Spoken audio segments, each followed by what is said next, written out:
everyone, my name is Kristen from the YouTube channel Like Kristen, and I am on You're Worth It XOX. She asked me if I would like to do a collaboration with her, and I said, yeah, I want to collaborate. So today we're going to be talking about physical self-harm alternatives. Now, what is a self-harm alternative? Self-harm alternative is something to do when you feel the urge to self-harm that isn't self-harm. Physical things that you can do to your body to give you that same feeling like self-harm, but it's not actually going to leave a mark, and it's not going to actually harm yourself. We did a video of general self-harm alternatives on my channel, so if you guys would like to go check that out, I would love to see you guys on my channel. So let's get going. So ice cubes. Ice cubes is a great self-harm alternative. I found this idea somewhere on YouTube and I thought it was just absolutely fabulous. So what you do is you take an ice tray and you put water in your ice tray.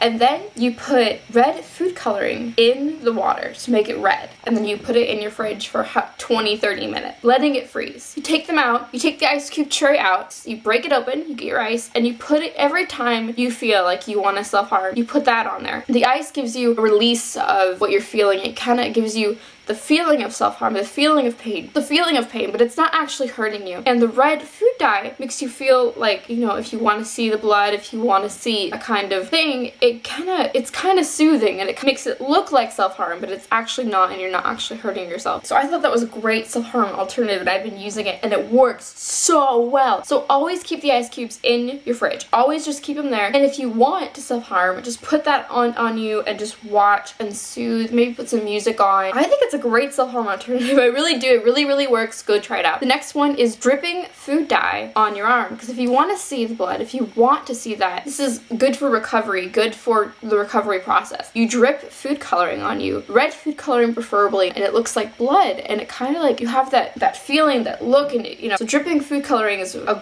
great self-harm alternative during the recovery process. Another good self-harm alternative is drawing on your body. Now, when I was first in recovery for self-harm, I found out a self-harm alternative is drawing a pen on you, drawing lines like you want to self-harm, and draw where you want to self-harm, and you can push down but not too hard, and that's kind of like the first self-harm alternative that I use. But I didn't like the way the lines look. I didn't like that. And if you're out in public and you're drawing lines on yourself, people are gonna be like, why are you drawing lines on yourself? But if you're at school and you have the urge to self-harm, which I did when I was a teenager, I had a lot of urges at school to self-harm, or if you're at home, draw something on yourself. I like to draw abstract things on myself. You know, if I'm feeling the urge to self-harm, I draw like lines or pretty things and make it flow up my arm, and sometimes it goes all the way up, and it distracts you for one. You're drawing something beautiful on yourself. You're drawing on yourself. You get that feeling of something on your skin, but you're not actually hurting yourself. And so yeah, that's a great self-harm alternative. Just drawing a masterpiece all up your arm, on your stomach, on your legs, anywhere you want, on your chest, on your arms, anywhere. And the last self-harm alternative that I want to talk about is, have you guys ever seen any beauty gurus here on YouTube that do swatch videos? Now, men, you probably don't know what I'm talking about. Beauty gurus like to show women the makeup on their arm before people go out and buy them, the product or whatever. And as I was watching these videos, I'm like, that probably is a very good self-harm alternative. So what you do is you take your favorite lip gloss, lipstick, whatever, you open it, you roll it up, and say, I have an urge to self-harm. I want to self-harm, but I don't want to like hurt myself. I'm in recovery. I don't want to hurt myself. So what I do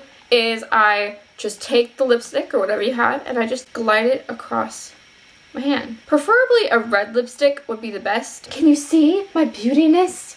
You put it across and you just keep going. Usually get like a drugstore lipstick, like a cheap one. There's Wet n Wild, there's Maybelline. But anyway, push down hard. Get all that red on you. You know, it's a good visual self-harm alternative. And men do it too. You could still go to the drugstore and buy some Wet n Wild red lipstick, because it's like $1, and you can just go at it all up your arm, go for it, and you're not actually hurting yourself, but you're seeing the red and you're seeing that you're in pain. That's a great option. Those are my physical self-harm alternatives. I hope you guys enjoyed this video, and thank you so much, Natalie, for collaborating with me. This was so much fun, and I hope to see some of you on my channel. If you aren't subscribed to Natalie, please do.